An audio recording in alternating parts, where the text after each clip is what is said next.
मेरी जो ननियाल है उसमें मेरे नाना जो है वो पटना के थे और मेरी नानी जो है वो बिहार की थी।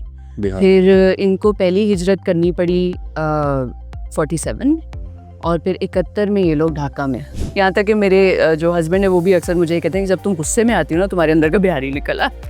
वॉर इज़ एमिनेंट, हर ज़माने में होती आई है। जब सिपाही जाते हैं जंग को, उनको वापस आके मरहम कौन लगाता है?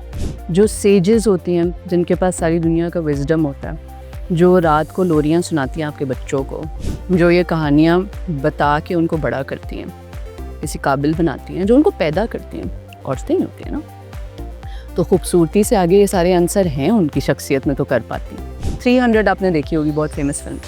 तो उसमें जो वो स्पेसिफिक एक पॉइंट है ना जहाँ वो मैसेंजर को धक्का देने लगता है, जो जंग का ऐलान है, उससे पहले वो मुड़ के अपनी बीवी को देखता है और जब वो कह देती है कि हाँ ये होना है तो उसको धक्का दे देता है। अभी कहने को बहुत छोटी सी बात है, लेकिन इसके पीछे जो मुझे लगता है हिकमत है ना, वो यही है कि women are tapped into different realms of existence.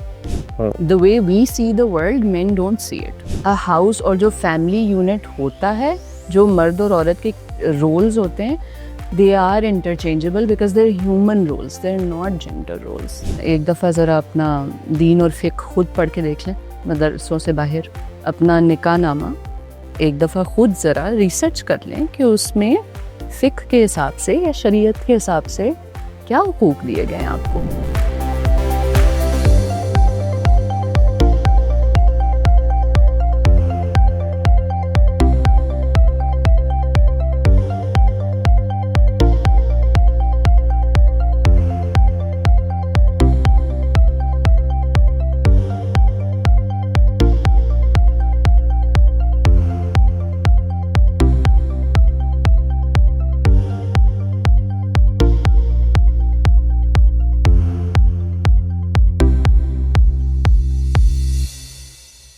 अच्छा, आपके बारे में जो पहली बात पता चलती है, या चलें जो मुझे पता चली है और वही शायद बात को पता चलती है कि आपकी जो मदर साइड है वो इमिग्रेंट है। हाँ, वो हिजरत करके आए थे। ये आपका पहला तारुफ काइंड ऑफ अब बन चुका है, अब बन काफ़ी सालों से। उसकी रीज़न मेरा थीसिस भी इसी एतबार से बना था। जब मैंने अपना 3rd ईयर का प्रोजेक्ट करना शुरू किया था तो उस वक्त बहुत आपको थरथल्ली होती है, कुछ ऐसा करें जो पहले किसी ने किया नहीं। तो कुछ 30 चैप्टर्स की एक बुक बनानी थी। उस वक्त ये भी मुसीबत पड़ी हुई थी कि 3 सफ़ों में लिखेंगे क्या, बनाएंगे क्या। तो मेरी वालदा ने ना उस वक्त मुझे अपनी डायरी दी, जो वो कई सालों से अपने पास रख के बैठी हुई थी और वो किसी को पढ़ने की इजाज़त नहीं थी। तो उन्होंने मुझे कहा कि ये ना इसमें वो सारा कुछ मैंने रकम कर दिया, जो कुछ मुझे लगता है मेरी ज़िंदगी का ना चंद 3-4 बहुत इंपॉर्टेंट चीज़ें, तो तुम इसको देखो और इसमें से निकालो जो तुमने निकालना है। तो वो जब मैंने खोला तो वो तो एक पूरी ज़िंदगी की एक फ़िल्म समझ लें उसके अंदर है, बहुत बचपन से शुरू होके हिजरत के बाद के सारे वाक़यात उसके अंदर लिखे हुए हैं। तो वहाँ से वो इंस्पिरेशन शुरू हुई और वो प्रोजेक्ट मैंने किया। उसके बाद फिर जब मेरा थीसिस हुआ तो नेचुरली वहीं पे बात चली गई, मेरी रिसर्च वो बन गई और बनते अब वो इतनी हो गई है कि वो मुझे लगता है मैं उसको अपनी शख्सियत से अलग कर नहीं सकती और मैं करना भी नहीं चाहती बिल्कुल भी। तो अब जब मेरी अपनी रिसर्च शुरू हुई, फिर मैंने किताब लिखने का फ़ैसला किया, वो भी अभी चल रही है काफ़ी सालों से। तो अब घूम फिर के बात यहीं आ जाती है हमेशा। और क्योंकि अब आपको पता है कि मुहाजिर ख़ानदान आपस में बहुत जुथे हुए भी होते हैं, तो अभी तक है मेरा ननियाल उसी तरह का है। कोई 100-150 लोग हैं जो हर मौके पे साथ जमा हो जाते हैं, साथ खेलते हैं, कूदते हैं, सारा कुछ करते हैं। तो वो एक जो फीलिंग है ना वो मेरे साथ रह गई है और अब मुझे लगता है कि अब मैं लोगों से बात भी करती हूँ या मेरा काम होता है या कुछ भी होता है तो वो कहीं न कहीं उसमें बस वो समा गया है। तो अब वो मेरी शनाख्त का भी हिस्सा बन गया। वालदा की फैमिली ओरिजिनली कहाँ से थी? मेरी जो ननियाल है उसमें मेरे नाना जो है वो पटना के थे और मेरी नानी जो हैं वो बिहार की थी। बिहार। फिर इनको पहली हिजरत करनी पड़ी 47 में और फिर 71 में ये लोग ढाका में। सो 47 में ये बिहार से गए, ईस्ट पाकिस्तान हाँ, जिस वक्त था वहाँ गए। इंडिया से ये लोग थोड़ा आई थिंक नॉर्थ इंडिया में थे या साउथ इंडिया में थे, उधर से फिर इनको बिहार जाना पड़ा, नॉर्थ में।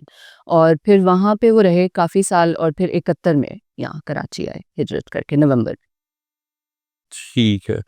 सो बिहारी तो अगर हम्म। उनके उसमें है तो एक खास एक्सेंट भी और है, बिल्कुल है, कल्चर है उसके साथ, पूरा रिवाज है। और वो हालांकि हम लोग तो पंजाबी हैं एक तरह से, हम कहाँ बिहारी हैं, लेकिन मेरे ननियाल का बहुत ज़्यादा इम्पैक्ट है हमारी फैमिली के ऊपर, हमारे ऊपर भी है।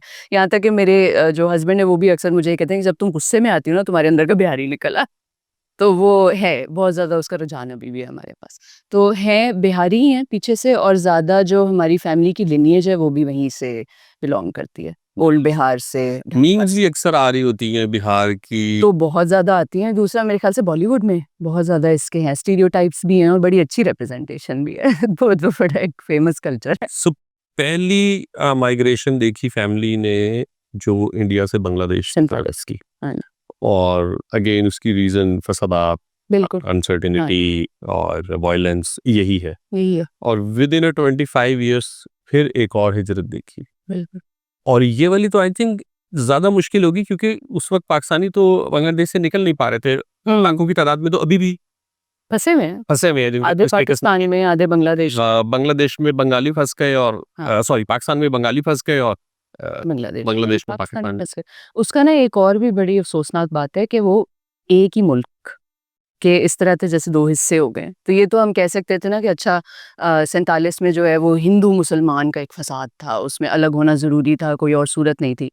ये तो भाई-भाई आपस में अलग हो रहे थे ना। और मेरे जितने भी बुज़ुर्ग भी हैं या मेरे वालिद इवन मुझे बताते हैं कि उस ज़माने में वो जीसी कॉलेज में पढ़ रहे थे, जिस वक़्त ढाका फॉल की अनाउंसमेंट हुई थी। और उस ज़माने में हर जगह किसी मार्केट में या किसी ढाबे के ऊपर रेडियो पे अनाउंस होता था कि अच्छा अब ये हो गया, फसादात हो रहे हैं, ये हो रहे हैं। जब ढाका फॉल की खबर आई, तो उस वक़्त उनकी उम्र मेरे ख़्याल से होगी कोई 18 साल, 17 साल, कॉलेज के स्टूडेंट थे। वो ज़ारो कतार रोने लगे, ये सुन के खबर। और मैंने उसके बाद भी जितने लोगों से बात की जो उस उम्र में है ना, जो उस वक़्त जवानी की उस स्टेज पे थे, वो सब ये कहते हैं कि ये इस तरह का गम था जो समझ नहीं आ रहा था कि किस तरह से सहेंगे इसको, क्योंकि कोई दुश्मन भी नहीं है, कोई रकीब भी नहीं है, लेकिन बस एक बँटवारा हो गया और किसी को नहीं पता क्यों हुआ। तो वहाँ से आने वालों को भी ये समझ नहीं आ रही थी कि हम अपने ही तो मुल्क में थे। तो अब वो दूसरा वाला जो खित्ता है हमारा, उसको एक अलग मुल्क बना दिया, अब वहाँ जाएँगे, अब हम यहाँ के नहीं रहे। तो वो सोच जो है वो मैंने अपनी फैमिली में देखा है और है, अभी तक है। जब भी अभी भी मेरी खालाएँ, मेरी वालिदा तो हयात नहीं है। जब वो बात करते हैं ना उसके बारे में, तो वो ऐसे ही कहते हैं जैसे वो एक अलग वतन था और ये एक अलग वतन। यहाँ पे हमें आना पड़ा, इसको वतन बनाना पड़ा, ये कभी था नहीं। तो उसकी बहुत सारी लेयर्स हैं जो अब पॉलिटिकली भी हम उसके बारे में बात तो नहीं करते ना, हम तो रिकॉग्नाइज़ ही नहीं करते कि 71 हुआ भी था या उसकी जंग में कोई हमारा हिस्सा था, किसी कौन उसके अंदर दोषी था। तो वो बस चल रहा है इसी तरह। मैं अक्सर औकात जनरली जहाँ भी कहीं जाता हूँ ना तो मैं ये बात ज़रूर करता हूँ कि हम बहुत सारे बड़े-बड़े सानेहात को ना मोस्टली एक बड़ा उसका ना मीडिया का एक डेवलप्ड एंगल है which is based on data and facts and conspiracies and theories, yes. ठीक है? Which is right. आपने एक मुद्दे को समझना है कि इश्यू क्यों हुआ था, तो वो डिस्कशन ज़रूरी है। बिल्कुल। लेकिन वो डिस्कशन पाकिस्तान में इतनी डोमिनेट करती है कि हमारे लिए 71 हो, 47 हो, कारगिल हो, 9 मई हो, कुछ भी हो, वो सब बहुत पॉलिटिकल है, हाँ, इमोशनल नहीं है। और बहुत आर्टिकुलेटेड है। आर्टिकुलेटेड सा भी है, भाई इतने ऐसे लोग हैं, मरे थे, ऐसे ऐसे हैं। हुआ था, हाँ, इसकी गलती थी, मतलब वो हाँ। सब कुछ डिफाइंड है एक वहाँ मेटा नैरेटिव है कि पे, ये कहते ऐसा ही narrative। था। लेकिन उसके अंदर जो वो जिन लाखों लोगों पे वो चीज़ बीती है, बिल्कुल। उन्होंने उसको कैसे देखा है, वो वाली साइड जो है ना वो हम लैक करते हैं। That also lacks in our art also. Yes, it हम इज़। आर्ट भी पॉलिटिकल स्टेटमेंट देने के लिए चल जाते हैं, इमोशनल साइड अक्सर नहीं पकड़ते। दैट्स माय ओन ऑब्जर्वेशन, या, मैं अक्सर या। कहता भी हूँ। But you had a wonder कि एक डायरी है, यस। क्योंकि अब तो डायरी की तो वो भी रवायत नहीं है ना, बिल्कुल। डॉक्यूमेंटेशन की नहीं है, हाँ। तो उस वक्त एक ये रीत थी, लोग डायरी लिखते थे और वो डायरी संभाल के भी रखते थे। हाँ, so even in the two migrations वो उसका पूरा आप कह सकते हो कि जो भी उस पे हाँ, बीता है उसमें खुलासा है उसका पूरा। उसमें खुलासा है। हाँ। और वो भी है, और फिर जो जिस तरह आप बात कर रहे हैं ना कि एक मुल्क का नैरेटिव होता है या फैक्ट्स होते हैं, स्टैट्स होते हैं, ये चीज़ें आप उससे मेजर नहीं कर सकते। उस डायरी के अंदर जो चीज़ें हैं, जो जो जिस तरह के तासुरात हैं, जो इमोशंस हैं, जो एक्सपीरियंसेस हैं छोटे-छोटे। अब एक इतनी अजीब-सी बात है कि वो डायरी शुरू एक ख्वाब से होती है, ठीक है? वो इस तरह नहीं होता कि एक दफ़ा का ज़िक्र था, हम बंगाल में रहते थे या कुछ। क्योंकि वो सारी जो प्रैक्टिस है ना डायरी लिखने की, ये भी अब हम नहीं समझते ना कि जिस पे बीतती है या जो एक ट्रॉमा से गुज़र रहा होता है, उसको प्रोसेस करने के लिए आप क्या टूल दे रहे हैं, वो किस तरह उससे उससे कोई अपनी पीस क्रिएट करेगा।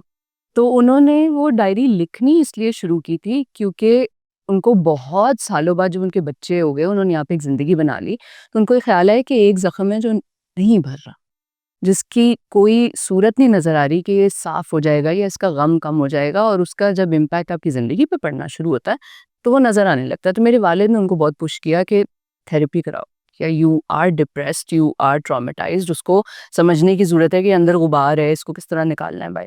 तो वो पूरा जो पहला सफ़ा है वो एक ख्वाब की सूरत में, और वो ख्वाब भी इस तरह है जो उन्होंने लिखने शुरू कर दिए थे ये समझने के लिए कि वो ज़हनी कैफ़ियत है क्या, जिसकी वजह से ये सारा कुछ हो रहा है।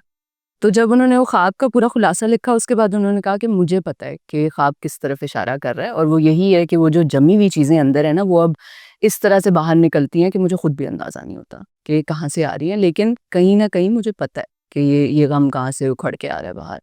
और उसके बाद फिर वो पूरी एक सवाना हयात शुरू होती है बचपन से लेके फिर लड़कपन पे, फिर क्योंकि वो 13 साल की थी जब फसादात शुरू हुए थे। तो 71 की जंग में जब ये लोग वहाँ से निकल के आए और भागे रात की तारीकी में, तो वहाँ से फिर सारा मामला आगे शुरू होता है। फिर हम यहाँ आ गए, यहाँ क्या हुआ, इधर कराची में रहे, फिर लाहौर आ गए। तो वो सारा जो वाक़या है ना, वो मुझे याद है जब मैंने अपने थीसिस एडवाइज़र को भी वो सुनाया था ना, तो मुझे कहते हैं ये तो फ़िक्शन लग रहा है। हम्म। तो fiction is drawn from life. ऐसा तो नहीं है कि वो कहीं और से नाज़िल होती है, आपकी ज़िंदगी के experiences everything comes from reality. Of course it does. Fiction पे कोई चीज art imitates life, fiction is also an account of life जो किसी ने सुना नहीं होता। तो लेकिन दिस इज़ वेरी फ़ैसिनेटिंग कि हाँ, ये वो अकाउंट्स हैं जो आपको कभी ना नेशनल रिकॉर्ड्स में मिलेंगे, ना ओरल आर्काइव्स में ही वो हैं, ज़िंदा अगर हैं तो। आप एक नस्ल को बताते हैं, वो नस्ल आगे कैरी करती है और वो चलती रहती है, लेकिन वो उससे बाहर नहीं गई निकलती। वो किसी नेशनल रिकॉर्ड में आपको नहीं मिलेगी। वो भी है ना, एक स्टैंड अप है उसका, वरुण का, बड़ा इंटरेस्टिंग, पार्टीशन के बारे में। वो अपनी दादी का जब जिक्र दिया जो जलाती दिए, तो बेहतरीन, कहते हैं पंजाबी जो है वो ट्रॉमा संभाल के रखते वो मिरास है हमारी, ट्रॉमा ही है दोनों। तो देना वो जाते हुए बच्चे को दे के जाते हैं कि ये तुमने भी कैरी करना बेटा, बिल्कुल। इसको छोड़ना नहीं है। बट हम इसको बेशक मिजाह में ले ले, लेकिन बात फिर वही आ जाती है ना कि जिसने अपने सामने अपना शहर छोड़ा हो।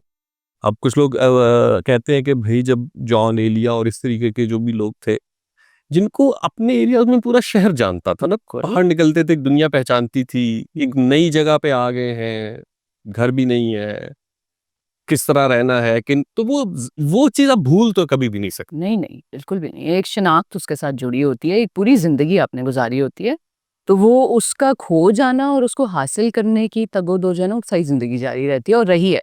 मैंने अपनी वालिदा के केस में देखा है कि जब तक वो हयात रही हैं, उन्होंने वो वाला कर्ब ना अपने दिल से लगा के रखा है कि हाँ, कुछ भी हो जाए ना, वो ये मेरा वतन जो था ना, वो वही था।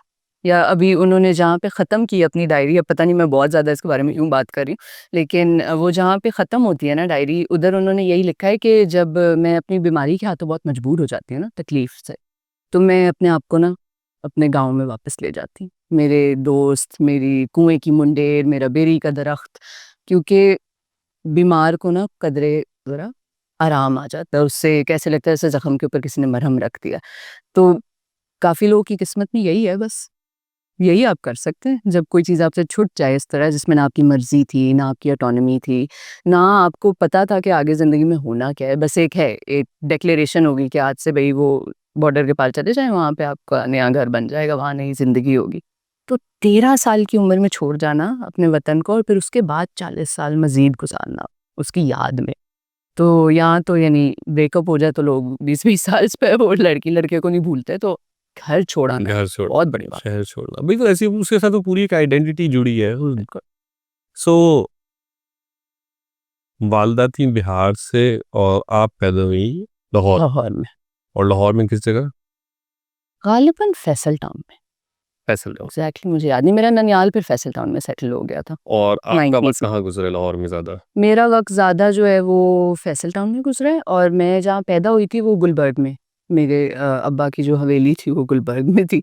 वो भी एक आबाई घर था हमारा जो बहुत देर हम नहीं उसमें रह सके, फिर हमने छोड़ दिया। तो बँटवारा भी हो गया, फिर सारे बहन-भाई इधर-उधर चले गए। तो लेकिन ज़्यादातर हम फिर इसी एरिया में रहे, फैसल टाउन में बहुत देर रहे, वहाँ मेरा ननिहाल था, कोई 20 साल उधर ही गुज़ारे पूरी मेरी फैमिली ने। तो मैं तकरीबन मेरे ख़्याल से 14-15 साल की थी जब हम उस एरिया से निकले। तो उसके बाद फिर ज़्यादा जो मेरा टाइम गुज़रा है वो ये जौहर टाउन और इधर ही। तो यहीं पे फिर एनसीए मैंने यहीं जॉइन किया, सारी तालीम भी इधर की है मैंने, लाहौर की। लाहौर की है। सो डीएनए में आ रही है हिजरत और उसका ट्रॉमा और हिस्ट्री, एवरीथिंग, एक पूरा इमोशनल बैगेज है जो डीएनए में आ रहा है। बिल्कुल, बिल्कुल। और जो लाइफ ओपन हो रही है वो हो रही है लाहौर में, जी, of all places. Of all places. तो वो फिर मिलाप से क्या बन गई आमना? पता नहीं, मुझे लग रहा है अभी तक बन रही है। हाँ। कुछ कहना मुश्किल है क्या बन रही है। लेकिन हमारा बस एक अजीब-सा ना मेरे ख़्याल से ये एक डाइकोटमी ही रही है कि एक तरफ मेरा ददियाल है, कुछ बादशाह ठीक है, हिजरत की कहानियाँ तो सबकी हैं, मेरे ददियाल की भी थी, लेकिन इतनी इमीडिएट नहीं थी। तो वो एक बिल्कुल अलग दुनिया थी, ये एक बिल्कुल अलग दुनिया थी। अब हम जब अपनी खालाओं में बैठते थे, मुमानियों में बैठते थे, तो वो बंगाल के किस्से शुरू हुए एक तरफ से और फिर ख़त्म ही नहीं हुए। तो मुझे तो लगता है कि बहुत बचपन से ना हम लोग को बस यही पता था कि हम बिहारी। मुझे बहुत देर बाद अपनी ज़िंदगी में पता चला कि मैं पंजाबी भी, क्योंकि मेरे वालिद पंजाबी।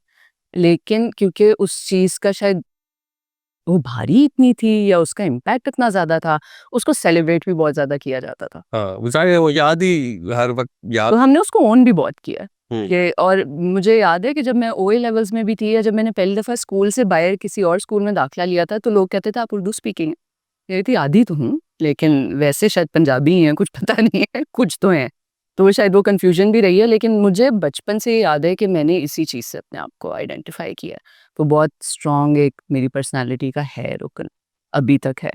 तो वो है और मेरे जब मैं आर्ट्स की फ़ील्ड में आ गई, तो फिर तो ये लगा कि नहीं बस ठीक है, ये एक कहानी है, इसके बहुत पन्ने, इसको खोलते चले जाना है और उसमें मैंने शायद अपने बारे में भी बहुत कुछ डिस्कवर किया है, जो अब जिससे मैं अब तक ज़रा थोड़ी-सी आशनाई हो आई रही थिंक है। आर्ट में ये चीज तो एक इंटरेस्टिंग है कि मोस्टली लोग जब थीसिस, वही वही वाली बात है कि जब थीसिस की तरफ जाते हैं तो सेल्फ आ जाती है, हाँ, आप अपने अंदर ही पहले पोर्ट्रेट उस तरीके के आ जाता, फाइन आर्टिस्ट वहां पे चला जाता है, कोई अपनी फैमिली के, कोई अपनी एरिया के, कोई अपनी लैंग्वेज की, उसी के अराउंड उसका थीसिस मोस्टली बिल्कुल, क्रिएट हो बिल्कुल। रहा होता है। आपकी थी स्टडी है प्रिंट में। जी, बिल्कुल। प्रिंट एक तो मुझे कभी डिपार्टमेंट कॉलेज में नजर नहीं आया। मैं मतलब जाता था वो कहते थे ये है। ये कैसे नहीं नज़र आया आपको? वो तो सारे बैच के लोग वहीं पे तो जाके रेफ्यूज लेते थे। हाँ, तो वो लेकिन वो मुझे हमेशा ऐसे लगता था जैसे वो चलते-चलते एक ऑफिस सा हाँ, हाँ, आ और बस जाता है, बीच एक में है। एक दरवाज़ा है बीच में। और कम मेरा इल्म बहुत ही कम है। पिछले दिनों भी मैं सरसाद से कुछ चीज़ें समझने की कोशिश कर रहा था। वही बात है कि शाम के बाद प्रिंट की उसमें बैठे हाँ। हैं तो प्रिंट पे क्यों शिफ्ट हुए? प्रिंट मुझे ए लेवल्स में उसका एक्सपोज़र हुआ था। हुँ, वो भी पता नहीं शायद थीसिस मेरी ज़िंदगी के चैप्टर्स हैं जिन्होंने मुझे किसी तरह पुश किया है। जब ए लेवल्स का मैं थीसिस कर रही थी तो उसमें आपको आर्टिस्ट के ऊपर रिसर्च करनी होती है। 3-4 आर्टिस्ट लेते हैं उसके ऊपर आप रिसर्च करते हैं। उसमें मैंने जब रिसर्च शुरू की तो मुझे 2-3 आर्टिस्ट का पता चला जिनमें से एक थे सरफ़शार मलिक, सर अनवर सईद, मैडम नाज़िश अताउल्लाह और फिर लैला रहमान। उनका जब मैंने काम देखा ना तो मुझे पहली दफ़ा, क्योंकि तब तक इतना एक्सपोज़र हर किसी का होता है कि आपको साद कैन का पता होता है, आपको बड़े पेंटर्स का पता होता है, आपको शाकिर अली का पता होता है। प्रिंट ऐसा था जैसे पता नहीं किसी ने एक ऐसा दरवाज़ा खोला है जो कभी देखा ही नहीं था ना पहले। हुँ, वो इमेजेस मैंने कभी नहीं देखे, वो टेक्नीक मैंने पहले कभी नहीं देखी थी और वो देखते ही ऐसी मेरे दिल को लगी कि ये जो भी है ना ये मैंने करना है। हुँ, बस ये मैंने करना है, मुझे नहीं पता ये कैसे होता है। फिर उसमें जब मैंने उन पे थीसिस किया, उस टेक्नीक को समझा तो आई आई वाज़ वेरी श्योर कि इंशाल्लाह अगर मेरा एनसीए में एडमिशन हुआ, तो मैं तो यही करूँगी। और फिर वो अल्लाह का शुक्र है हो भी गया। फिर सेकंड ईयर के जब ब्लॉक्स हो रहे होते हैं, उसमें आपको 4 महीने, 2 महीने एक-एक ब्लॉक में गुज़ारना होता है, तो उस वक़्त मेरी मिनिएचर में बहुत ज़्यादा डेक्स्टेरिटी पैदा हो गई थी। I was really into it, मुझे बहुत पसंद आया, बड़ा बारीक मीडियम है। लेकिन बस दिल लगा हुआ था प्रिंट की तरफ। जब हमने प्रिंट का ब्लॉक दिया, वो मेरे लिए मेरे बैच में आखिरी ब्लॉक था। उसमें मैं फ़ेल भी हुई थी। अच्छा। लेकिन क्योंकि वो मुश्किल है, वो टेक्नीक माँगता है, बड़ी मेहनत माँगता है। बिल्कुल सख्त जाड़े में हम लोग कर रहे थे प्रिंट मेकिंग का ब्लॉग, तो बहुत उसमें जाड़ा बोला है, सर्दी नहीं बोला। हाँ थोड़े इस तरह के, क्योंकि सर्दी अलग होती है जाड़ा अलग होता है, तो दिसंबर का लाहौर जो है वो जाड़ा ही होता है। जाड़ा है, ठीक है। तो उसमें अब मेटल की प्लेट है, हाथ भी एकदम तंग हुए हुए हैं और ठंड लग रही है, लेकिन वो कर रहे हैं, बस लगे हुए हैं। एक तो मुझे उसका ये पहलू बहुत पसंद आया था कि प्लेट जो है ना वो कैनवस की तरह नहीं होती, प्लेट की अपनी मर्जी होती है। जब आप उसने बहुत मर्जी मेरे ऊपर की, जब मैं बहुत दफ़ा फेल हुई, मैं बहुत ज़्यादा जो है वो टेंट्रम्स भी थ्रो करती थी, तो सर साद ने मेरा वो वक्त बहुत ज़्यादा देखा हुआ है, अगर आप कभी उनसे पूछेंगे तो कोई ये कह नहीं सकता था कि मैं प्रिंट में आऊँगी, जितना मैंने उसमें फेलियर उसमें किया है इनका। लेकिन एक एक्साइटमेंट है उसमें जो मुझे किसी और मीडियम में नहीं नज़र आई। स्लोनेस आपको मिनिएचर में मिल जाती है, करेक्टनेस और प्रॉपरनेस आपको पेंटिंग में मिल जाती है, स्कल्पचर में तो मैं सोच भी नहीं सकती करने का, वो बहुत मेहनत का श्लोक का काम। Print is a thing of wonder, और मैं इसको किस तरह एक्सप्लेन नहीं कर सकती। आप लाइंस लगाते हैं, वो एसिड में जाती है, कोई और शक्ल निकल आती है, उसको फिर आप मुख्तलिफ रंगों के अंदर जब करते हैं ट्रांसलेट, तो वो कुछ और ही निकल के बाहर आता है। तो एक तो उसमें क्यूरियोसिटी रहती है, दूसरा आई लाइक द फैक्ट कि आपको शुरू से पता नहीं होता कि इमेज कैसा निकलना है। तो कुछ चीज़ें जो है ना वो आप तवक्कुल पे ही कर रहे होते हैं कि ऐसी होगी तो ऐसी निकल आएगी। तो दैट मीन्स कि अगर मैं ये सारी ज़िंदगी भी करती रहूँगी ना, तो ये कभी पुराना नहीं होगा मेरे लिए। I will never get tired of doing print and I still have it. मुझे माशाल्लाह अब आई थिंक 12-13 साल होने वाले हैं करते हुए। तो मुझे अब भी नहीं पता होता कि मेरी प्लेट क्या निकलेगी और कैसी निकलेगी। तो मैं असल हाँ, बिल्कुल एग्ज़ैक्टली यही बात है, क्योंकि मैं जब फ़ोटोग्राफ़ी करता हूँ हुँ, और रील फ़ोटोग्राफ़ी करता हूँ, तो वो कि मैं खैर बहुत कम करता हूँ। हुँ, बट उसमें जो मेन बात होती है वो यही एक्साइटमेंट होती है कि मुझे नहीं पता कि मुझे हाँ, एक्चुअल फ्रेम कौन-सा मिलेगा। लेकिन रील में फिर भी मुझे लगता है कि कुछ आसानी है और शायद थोड़ी-सी, कुछ कंट्रोल होता है। कंट्रोल्स भी है, आसानी भी है। यहाँ जो मुशक्कत है ना, जो ये पहले प्लेट बनाना और उस प्लेट से फिर प्रिंट बनाना। उस प्लेट की अपनी तैयारियाँ होती हैं 3, उसको बड़ा हार-सिंगार करना पड़ता है, वो इतनी आसानी से थोड़ी निकलती है। हुँ। कोई उसके ऊपर एक पूरा लेयर लगेगी, फिर उसको सुई से आप ड्रॉ करेंगे, फिर वो एसिड में जाएगी, फिर वो तैयार होके निकलेगी, फिर उसपे इंक लगेगी, फिर वो अपनी शक्ल और अगर निकालेगी। प्लेट खराब हो गई तो खराब हो तो खराब हो गई, आप कुछ नहीं कर सकते उसका। नई प्लेट बनेगी। हाँ, तो वो मैंने तो बहुत ज़्यादा इसके साथ एक स्ट्रगल की है, और मुझे याद है सर साद मुझे बार-बार कहते होते थे कि लेट गो करना सीख लो। हर प्रिंट सीने से नहीं लगा लेते कि ये आखिरी और पहला प्रिंट है, यही निकलेगा। तो बहुत सारी इस तरह की जब एक्सरसाइज़ेज़ हुई ना, तो मुझे लगता है कि एज़ एन आर्टिस्ट उसने मुझे बहुत मैच्योर किया है। क्योंकि जब आप सारा कंट्रोल अपने पास रखना चाहते हैं, तो बहुत सारी चीज़ें जो दब जाती हैं अंदर। तो वो उस प्रिंट को हर तरह से जब मैंने एक्सप्लोर कर लिया ना, तब मुझे पता चला कि पॉसिबिलिटी तो शायद हमारे हाथ में होती भी नहीं है एक हद तक, और उसको एक्सेप्ट कर लेना चाहिए। और इमेज का मज़ा ही क्या, अगर आपको पता हो कि वो एंड सब क्या बना एक ही जैसा बनेगा। है ना? हाँ, तो ये एक अलग ब्यूटी है कि आप एक हाँ। चीज़ बना रहे हैं, लेकिन और लोग आपको देख भी रहे हैं और आपसे पूछ भी रहे हैं और आप उनको बता भी रहे हैं कि मैं क्या बना रहा हूँ। जी, जी, जी। लेकिन आपको एग्ज़ैक्टली पता है कि जो चीज़ निकलेगी वो जो भी आपने इमेजिन किया है उससे थोड़ी तो डिफरेंट होगी। बहुत, बहुत डिफरेंट होगी, और वो जिस तरह से निकलना चाहती है, वो वैसे ही निकलेगी। और अक्सर वो ठीक है, वो मेरे हक में ही होता है जो भी हो रहा होता है, वो आप सोचते कुछ और है, वो निकलता कुछ और है। हुँ। But it's an everlasting wonder. पता नहीं और कितने साल शायद मुझे मिले मौका ये करने का, जब तक है तब तक तो मैं करती रहूँगी। That curiosity just keeps me alive. मेरा अगर कभी स्टूडियो में जाने का दिल करता है, तो इसलिए कि मुझे पता नहीं है होगा क्या? एक सोच लिया है कि अच्छा इस तरह की कोई चीज़ बनानी है, निकल आई तो बहुत अच्छी बात है, ना निकली तो क्या होगा? कुछ और भी हो सकता है। दैट्स ऑलवेज़ सो जब थीसिस के अलावा जनरली सोचना होता है कि अच्छा मैंने प्रिंट में कुछ बनाना है, तो क्या स्पेसिफिक आपकी वो है टाइप है कि मैं इस तरह की, या उसकी सोर्स ऑफ इंस्पिरेशन कहाँ से आती है? अच्छा, पोर्ट्रेट से बहुत ज़्यादा आती है। इस तरह मेरी फैमिली के आर्काइव्स हैं, बहुत सारे पुरानी तस्वीरें जब आप देखते हैं ना, तो उसमें भी शायद यही चीज़ मुझे बहुत अट्रैक्ट करती है कि जब आप फ़िल्म से ले रहे होते हैं, तो यू डोंट हैव कंट्रोल कि आपने इस तरह सेट करना है फ्रेम, ये उसका कॉन्ट्रास्ट लेवल होगा, अपर्चर इस पे होगा, सारा कुछ।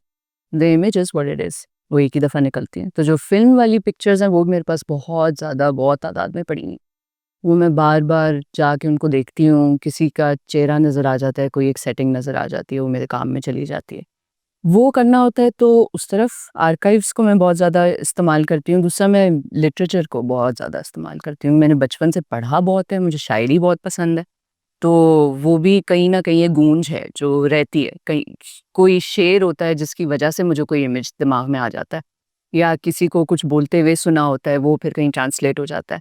और यूजुअली ये कि मैं फीमेल पोर्ट्रेचर के ऊपर बहुत ज़्यादा काम करती हूँ, वो ऑब्वियसली उसकी वजह मैंने आपको बयान कर दी है, एक और भी है। लेकिन जनरली भी मुझे औरतें बहुत फ़ैसिनेटिंग लगती हैं, and not from the perspective जिससे अक्सर लोगों को लगती है। सो औरत को जब आप म्यूज़ की तरह देखते हैं ना, तो वही बड़ी स्पेसिफिक गेज़ होती है जो औरतों को तो अफ़ोर्ड की नहीं जाती ना। हम तो बैठ के बस तस्वीर कोई और बनाए, हम बैठे हुए हैं सामने। जब आप उसको फ्लिप करते हैं तो क्या होता है? बिकॉज़ इन माय एक्सपीरियंस जब मैंने किसी भी फीमेल फेस को या किसी औरत को समझने की कोशिश की है ना, या जब मैं उसकी अक्कासी करती हूँ, तो yes the beauty is there, it's the strength that inspires me. और वो ज़ाहिर बात है, मुझे लगता है शायद मेरे ख़ानदान की वजह से है, जिन औरतों के साथ मैं बड़ी हुई हूँ। लेकिन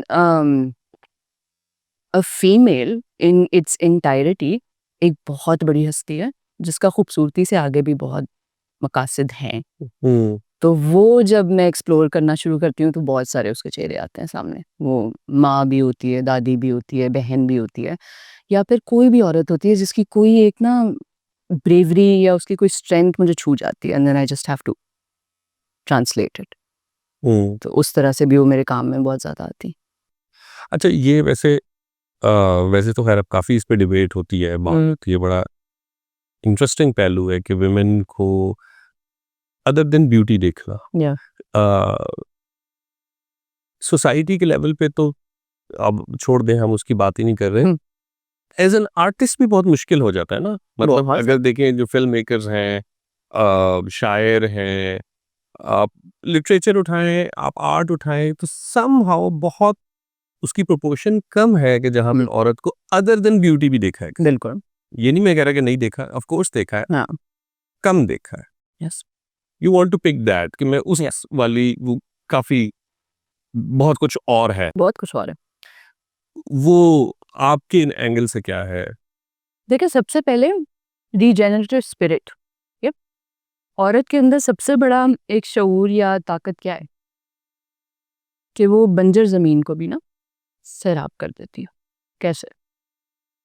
वॉर इज़ इमिनेंट, हर ज़माने में होती आई है। जब सिपाही जाते हैं जंग को, उनको वापस आके मरहम कौन लगाता है? साइड लाइन्स पे हमेशा से हीलर्स का, मेडिक्स का, सूटसेयर्स का रोल औरतों ने अदा किया। हिस्टोरिकली सिर्फ यहाँ नहीं, हर जगह, पूरी दुनिया में। जो सेजेस होती हैं, जिनके पास सारी दुनिया का विजडम होता है, जो रात को लोरियाँ सुनाती हैं आपके बच्चों को, जो ये कहानियाँ बता के उनको बड़ा करती हैं, किसी काबिल बनाती हैं, जो उनको पैदा करती हैं, औरतें ही होती हैं ना। तो खूबसूरती से आगे ये सारे आंसर हैं उनकी शख्सियत में तो कर पाती, या उनके अंदर ये ताकत रखी है अल्लाह ताला ने तो वो करती हैं। सो जब मैंने अपना काम भी शुरू किया था ना, तो एक टर्म बार बार मेरे दिमाग में घूमती थी, which was the heroin narrative. सही है, इसको मैंने बहुत देर एक्सप्लोर भी किया, and it's an antithesis of the hero narrative. पूरी आप हिस्ट्री उठा के देख लें, आपको कौन कौन से हीरो नहीं मिलेंगे, पॉलिटिक्स में, वॉर में, हर जगह, स्ट्रेटजी में, लिटरेचर में, science, philosophy, fiction, it's always a hero. The story centred around him, चाहे वो ट्रेजेडी है, चाहे वो कॉमेडी है, the hero drives the story, the heroin sustains the story. अभी बहुत रिसेंटली मेरे ख्याल से मैं किसी पॉडकास्ट सुन रही थी, उसमें मुझे बहुत एक इम्पॉर्टेंट चीज़ मेरे सामने आई। मैंने कभी वो फिल्म देखी नहीं है, 300 आपने देखी होगी, बहुत फेमस फिल्म। तो उसमें जो वो स्पेसिफिक एक पॉइंट है ना, जहाँ वो मैसेंजर को धक्का देने लगता है, जो जंग का ऐलान है, उससे पहले वो मुड़ के अपनी बीवी को देखता है, और जब वो कह देती है कि हाँ ये होना है, तो वो उसको धक्का दे देता है। अभी कहने को बहुत छोटी सी बात है, लेकिन इसके पीछे जो मुझे लगता है हिकमत है ना, वो यही है कि women are tapped into different realms of existence। अगर वो एक बच्चा पैदा कर सकती है, उसको पाल सकती है, आपके दुनिया का जितना डिस्कॉर्ड है वो जब बिल्कुल तबाह करके ज़मीन को जला देगी, तो उसको दोबारा ज़िंदा कर सकती है, तो कौन सी चीज़ है जो वो नहीं कर सकती? और जब ये सारा कुछ उसके अंदर मौजूद है, तो it's worth studying, it's worth talking about. लेकिन जब आप उसको एक कूजे में बंद कर देते हैं ना कि ये म्यूज़ है, सेटी पे यूं बैठी हुई बहुत खूबसूरत लगती है, ठीक है, इस एंगल से बना लो, इस एंगल से बना लो, आपकी फेमिनिनिटी है, ब्यूटी है, सेक्सुअलिटी है, सारा कुछ है अपनी जगह, बिल्कुल ठीक है। और उसमें जाहिर बात है औरतों के अंदर अल्लाह ताला ने हुस्न डाला है, लेकिन ताकत भी तो डाली है ना, रिजिलियंस भी डाली है। तो सस्टेनर का जो रोल है, जो सूद सेयर का रोल है, जो एक हीलर का रोल है, वो जब पूरी तारीख में औरत ने अंजाम दिया तो उसका कोई तो नैरेटिव होगा, एक लिव्ड रियलिटी होगी। जो हीरोइन की भी एक बहुत सारी सतहें हो सकती हैं, बहुत सारे चेहरे हो सकते हैं, तो वो बाल चटकाए बगैर भी दिखाए जा सकते हैं और उसके अंदर इस तरह के लोग भी आप दिखा सकते हैं जो टिपिकल लिहाज से या एक स्पेसिफिक स्टैंडर्ड से हीरोइन नहीं है। मेरी बुक में वो हीरोइन है। She sustain generations. हमारी नानियाँ हैं, दादियाँ हैं, पर नानियाँ हैं, माएँ हैं, हमारी बेटियाँ हैं, वो इसके अलावा भी तो एक पूरी मुकम्मल ज़िंदगी गुजारती हैं। तो वो एक नैरेटिव है, वो लिव्ड एक्सपीरियंसेस हैं, वो स्ट्रेंथ है जो आपको छोटी-छोटी चीज़ों में नज़र आती है। जिस तरह से औरतें आपको नसीहत करती हैं, जिस तरह से उनका एक वेंटेज पॉइंट होता है चीज़ों के ऊपर। क्यों अक्सर लोग कहते हैं कि जाके दादी या नानी या किसी बुज़ुर्ग से पूछो कि अच्छा क्या फ़ैसला करना चाहिए इस चीज़ के बारे में, आपको क्या लगता है कि क्या होना चाहिए? क्यों एक कॉमन नैरेटिव है कि लोग कहते हैं नहीं मैं अपनी बेगम से पूछ के ज़रा आपको मशवरा करके बताऊँगा कि क्या सही फ़ैसला है। तो वो रोब दबदबा अपनी तरफ है, लेकिन इसलिए क्योंकि एक पर्सपेक्टिव है। हाँ। The way we see the world men don't see it. और ये मैं डिस्पैरेज करने के लिए नहीं कह रही, हम दोनों की एक स्ट्रेंथ्स हैं। तो वो स्ट्रेंथ यही है कि जब आप ज़रा एक लिमिट से और एक साइड लाइन पे होते हैं ना, तो आपका पर्सपेक्टिव बहुत फ़र्क होता है। तो उन दोनों को मिलाने की बहुत ज़रूरत है। I think all the religious material also या filled with very very strong women of course, in every religion, absolutely, ठीक है। बिल्कुल। लेकिन वहां पे भी कुछ हम बस डंडी मार जाते हैं कि वो जो हीरोइन की बात। हम्म। अच्छा, मेरा इस पे आपकी बात सुन के ही जैसे क्वेश्चन कर रहा हूँ, not playing a role of a devil advocate, but वैसे ही कि देखें, जब मर्द ने औरत को ब्यूटी में देखा है तो उसने बहुत शाकार डिपिक्ट किया है। बिल्कुल।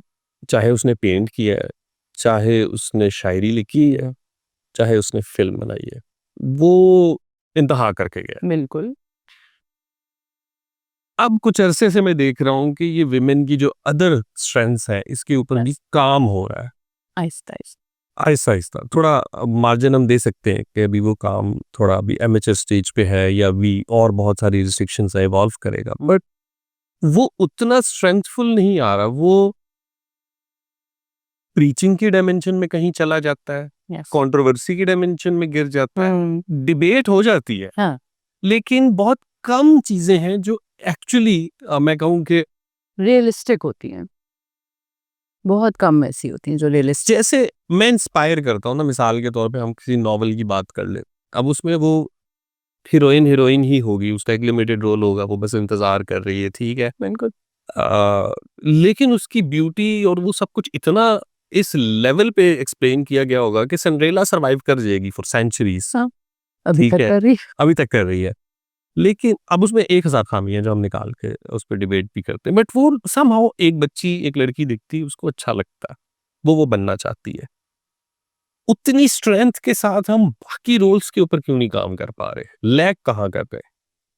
लैक इसलिए कर रहे हैं क्योंकि स्टोरी टेलिंग को जब आप मार्केटिंग समझ लेते हैं ना सिर्फ, या ब्रांड समझ लेते हैं, so there are only few brands that are going to sell, there is only a few characters who are going to sell. और ये अभी मैं अब मार्केटिंग में हूँ, मुझे पता है कि एक स्टोरी है, उसका एक ही आंसर आप बयान कर सकते हैं तो अगला मानेगा कि हाँ ये ठीक है, हाँ ये ठीक नहीं है।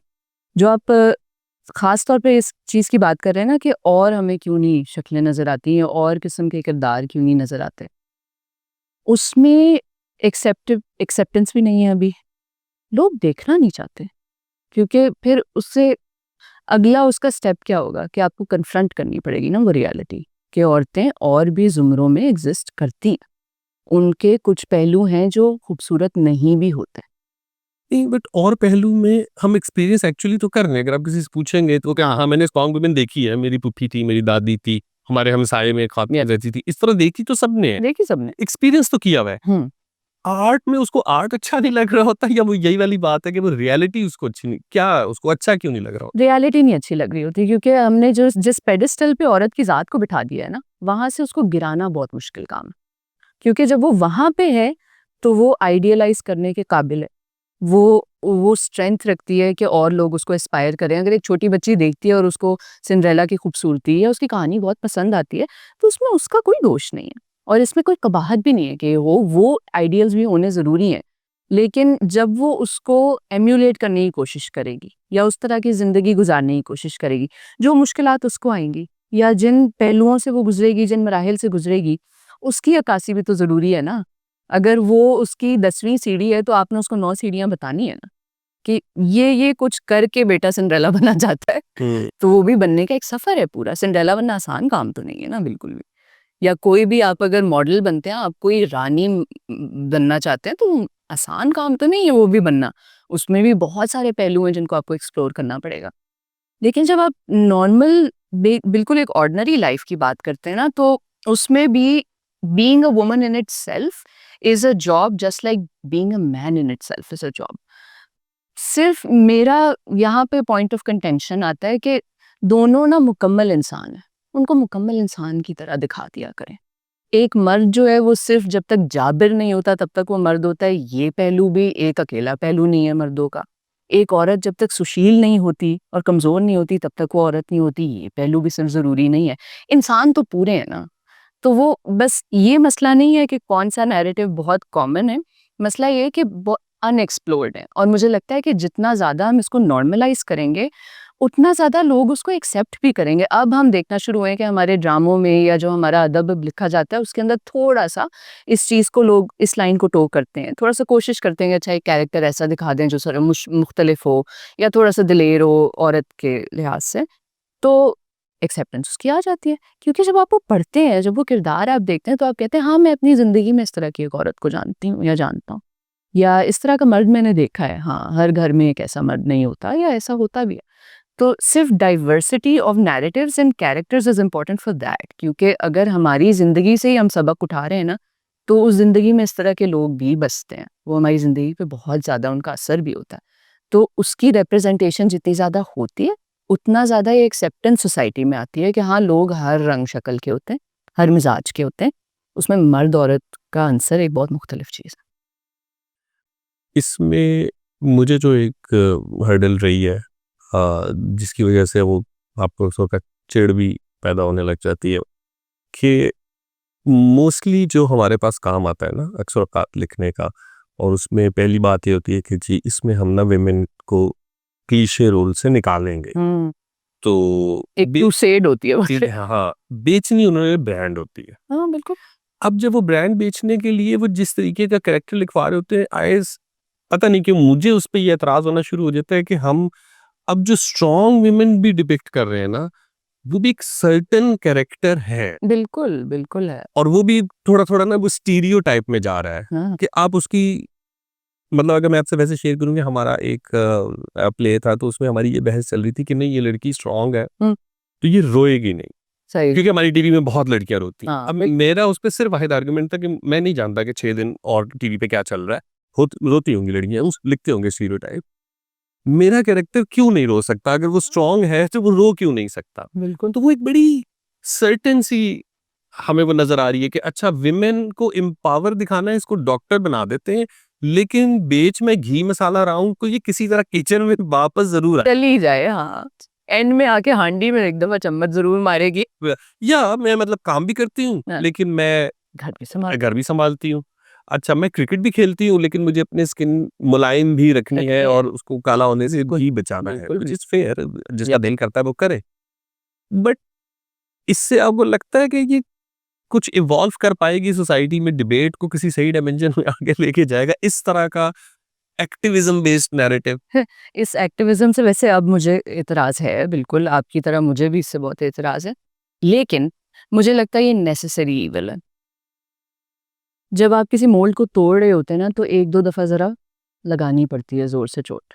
तो जिस वक़्त भी कोई मूवमेंट आ रही होती है ना मंज़र आम पे, तो वो एक दफ़ा अपनी हद पे जाती है, बिल्कुल ऊँचाई पे जाती है और फिर वहाँ से वापस आती है। there's a phrase that I often use in these conversations, which is regression to the mean. हम्म, दुनिया में चाहे उरूज आए, ज़वाल आए, बड़ी-बड़ी मूवमेंट्स आई हैं, वो एक दफ़ा रेडिकलिज़्म की हद को छूती हैं, फिर वहाँ से बैक ट्रैक करके बीच में आती हैं वापस। Regression to the mean is the way to live. मैं अब ये समझती हूँ कि मीडियन में रहना सबसे बेहतरीन चीज़ है। पहलू आप दोनों देखें, इस तरफ भी जाएँ, उस तरफ भी जाएँ, कंज़र्वेटिज़्म की तरफ भी जाएँ, रेडिकलाइज़ेशन की तरफ भी जाएँ, क्योंकि जब तक आपको पता नहीं है कि इस सिक्के के दोनों पहलू क्या हैं, आपको कैसे पता चलेगा कि आप किस तरफ फ़ॉल करते हैं? तो एक तो ये कि it's a matter of learning. वहाँ तक जाना ना या उस हद तक छूने का मतलब है that you are breaking bonds that have kept you to one side for a very, very long time. हमारे माशरे में ये कोशिश अक्सर तो बहुत उस तरफ जाने से पहले ही दबा दी जाती है, चाहे वो करिकुलम की हो या तरबियत में हो या किसी और तरह हो। लेकिन वो कदगन एक दफ़ा तोड़नी ज़रूरी तो है ना। ठीक है, उसमें नुकसान होगा और वो नुकसान हम अब देख रहे हैं कि वो कैरेक्टर्स इस तरह के आ रहे हैं कि अच्छा, एक जगह अगर बिल्कुल ही वो अल्लाह वसाई थी और वो बिल्कुल ही बेचारी अल्लाह मियाँ की गाय थी, तो अब दूसरी तरफ वो सुपर गर्ल बन गई है या वो हम्म, बॉस गर्ल बन गई है। हम्म, तो there would be a median to this, कहीं न कहीं। एक बीच का कैरेक्टर होगा, जो बहुत दफ़ा स्ट्रॉन्ग भी होगा, लेकिन फिर वो रोएगा भी, उसको अफ़सोस भी होगा। वो किसी वक़्त अपनी फुल फ़ेमिनिनिटी में भी रहना चाहेगी और किसी वक़्त वो बहुत अपनी मैस्कुलिन एनर्जी में भी रहना चाहेगी। तो वो जंग तो मर्दों के किरदार में भी अब आ रही है हम्म, और औरतों में भी आ रही है। जो एक्टिविज़्म का पहलू है ना, वो एक बहुत, बहुत सेंसिटिव इश्यू है कि क्या इसकी ज़रूरत है या इसके बगैर भी हम रह सकते थे? मुझे लगता है ज़रूरत है, लेकिन उसके बारे में हमें थोड़ा-सा टॉलरेंट होना पड़ेगा और वो तभी होता है जब आप ये एक्सेप्ट करते हैं कि जिस पहलू से या जिस नज़रिए से आप दुनिया को देखते हैं ना, वो वाहिद नज़रिया नहीं है और वो उतना ही गलत हो सकता है जितना आप दूसरे के नज़रिए को समझते हैं। हम्म, तो ये बर्दाश्त तो पैदा करनी पड़ेगी। अगर हमने वो किरदार लिखने हैं या वो किरदार बनाने हैं या वो आर्ट पैदा करना है, जो लोगों के दिल को छूता है, जो कह के कोई कहे कि हाँ, मुझे इसमें अपना आप दिखता है। वहाँ तक पहुँचने के लिए ये कन्वर्सेशंस भी करनी पड़ेंगी। ये लड़ाइयाँ बोर्ड रूम्स में भी लड़नी पड़ेंगी, स्क्रिप्ट रूम्स में भी लड़नी पड़ेंगी, ये गैलरीज़ में भी लड़नी पड़ेंगी। लेकिन आहिस्ता-आहिस्ता करके एक जब वो गुबार बैठ जाएगा ना, तो वो चीज़ें आहिस्ता-आहिस्ता करके साफ़ हो जाएँगी और वो सफाई या वो क्लैरिटी लेने के लिए ये जंगें लड़नी पड़ती हैं। उससे मुझे नहीं लगता कि हम अच्छा, छुटकारा ले सकते। वैसे ही एक फजूल सी बात करने लगा। मु- मुझे लगता है, बल्कि मुझे नहीं, मतलब मर्दों का ये ख्याल है कि विमेन वैसे भी चीज़ों को बहुत ज़्यादा एलेबरेट करती, मतलब एक चीज़ के ऊपर बहुत पहलू निकाल लेती है। वो सारे ठीक भी लग रहे होते हैं हमें, मतलब बिल्कुल, हम शायद कंफ्यूज हो जाते हैं कि इसमें से कौन सी बात ठीक है और कौन सी बात ठीक नहीं। सही। मैं उसकी एग्जांपल आपको इस तरह दे देता हूँ। मैंने एक आर्टिकल शेयर किया जो मेरे एक दोस्त की बहन ने लिखा था, और उस आर्टिकल का मेन ख्याल ये था कि, and she is a feminist activist, तो उसका था कि टाइटल ये था आर्टिकल का इंग्लिश में, जो भी था, मैं तो उसका तर्जुमा बता रहा हूँ कि मेरे लिए डाइनिंग टेबल की डिस्कशन में पैड्स का आना ज़रूरी नहीं है। आई कैन ठीक। Completely go with my norms and traditions. या मुझे कोई ज़रूरत नहीं है कि टेबल पे भी मेरे हुँ, पीरियड्स डिस्कस हों या पैड डिस्कस हो। बिल्कुल, मेरे लिए इम्पोर्टेंट ये है कि पैड पे से टैक्स खत्म हो। बिल्कुल। अब या मुझे ये, मैंने पूरा पीस पढ़ा, मेरे लिए बिल्कुल एक नया व्यू मैं था। मैंने कहा हाँ, ये अच्छी बात है। मैंने वो शेयर कर मैं दिया। जब वो मैंने अपने फेसबुक पे शेयर किया, तो मेरी एक और दोस्त, who is also a teacher and या एक्टिविस्ट, उसने लिखा कि जब तक आप इसको डाइनिंग टेबल की डिस्कशन बनाएँगे नहीं, ये नॉर्मलाइज़ नहीं या होगा, इस पे डिबेट नहीं होगी, इस पे डिबेट नहीं होगी, टैक्स कैसे माफ़ होगा? या अब मेरे लिए ये दोनों बातें ठीक है, तो मैं खुद कन्फ्यूज़ हूँ कि आगे कैसे बढ़ना है हमने। हाँ, मतलब ये विमेन के जो इश्यूज़ हैं, उसके साथ एक एंगल बहुत सदियों का हाँ, शर्म और हया का जुड़ा हुआ है, बिल्कुल। कि विमेन इश्यूज़ पे हम बात नहीं करते। हमें नहीं पता कैसे होता हाँ, है। घर में औरतें कर लेती हैं, हम तो देखते भी नहीं। हाँ, ठीक है? वो एक शर्म हया का एंगल जुड़ा हुआ है। देयर इज़ अ क्राउड जो कहता है कि उससे लड़ने की ज़रूरत नहीं है। उसके अंदर रह के किसी तरीके से बात अगर आप हाँ, कर लीजिए। बट दूसरे का जो व्यू है वो ये है कि यही सबसे बड़ी रुकावट है। हुँ, इसको नहीं तोड़ेंगे तो बात आगे जाएगी नहीं। हाँ। How do you see this confusion? क्योंकि मैं तो कंफ्यूज हूँ, but you will definitely not be, you are a woman. Yeah, but to be very honest, I am also very confused about this. लेकिन जो distinguishing factor है ना, वो उम्र है, believe it or not, क्योंकि मैंने दोनों चीज़ें एक्सपीरियंस की हैं। वो वाली हद भी कि हाँ बस हर जगह इसकी बात कर दो, हर किसी को ऑफेंड कर दो, मैं तो जो कह रही हूँ मैं मनवा के रहूँगी। और फिर बिल्कुल वही कि हाँ इसके अंदर रहना भी है, यही ज़िंदगी है, यही दुनिया है, वही लोग हैं। तो दोनों चीज़ें बिल्कुल ठीक हैं, दोनों सच हैं। उसको मैं इस तरह से देखती हूँ कि इसमें उम्र बहुत बड़ा एक रोल प्ले करती है। व्हेन यू आर यंग, और जब मैं टीनेज में थी या मैं 20s में थी, तो एक अंदर वलवला होता था कि नहीं बस आज ही जो है ना पूरी दुनिया बदल जानी चाहिए। अगर मेरे नुक्ता नज़र से कोई कुछ और कह रहा है ना, तो वो बस मैं गलत साबित करके ही रहूँगी। वो क्योंकि एक जोश होता है, आपको लगता है कि इस जिद्दोजहद से, इस कोशिश से दुनिया बदल जाएगी। As you grow older, you realise कि दुनिया इससे नहीं बदलती। इनकलाब भी इससे नहीं आते। इनकलाब आते हैं पहले अपने आप को देखने से। अगर मुझे लगता है कि मेरा नज़रिया बिल्कुल ठीक है, तो इन इट्स एसेंस मैंने ये मान लिया ना कि मेरे पास और कुछ सीखने के लिए बाकी नहीं है। जो मैंने सीख लिया, जो मैंने समझ लिया वो बिल्कुल सही है। ये चीज़ें मैंने अपने लिए इस तरह से बदली हैं कि I have had conversations with main other than women. औरतों को अपने मसले पता होते हैं। हम जब आपस में बात करते हैं, हम बगैर बोले भी एक दूसरे के मसाइल समझ जाते हैं। आपस में तो हमने एक दूसरे को समझाना ही नहीं है भाई, हमने तो समझाना उनको है ना जिनके हाथ में ये निज़ाम है, जिन्होंने हमें मदद करनी है इसको बदलने के लिए। उनसे बात करना ज़रूरी है। तो जब मैंने मर्दों से बात करनी शुरू की ना, तब फिर वो एक सारी उसकी स्टेजेस आई हैं, गुस्से की भी, फिर एक फ्रस्ट्रेशन की भी, लेकिन फिर एक लेवल आता है एम्पैथी।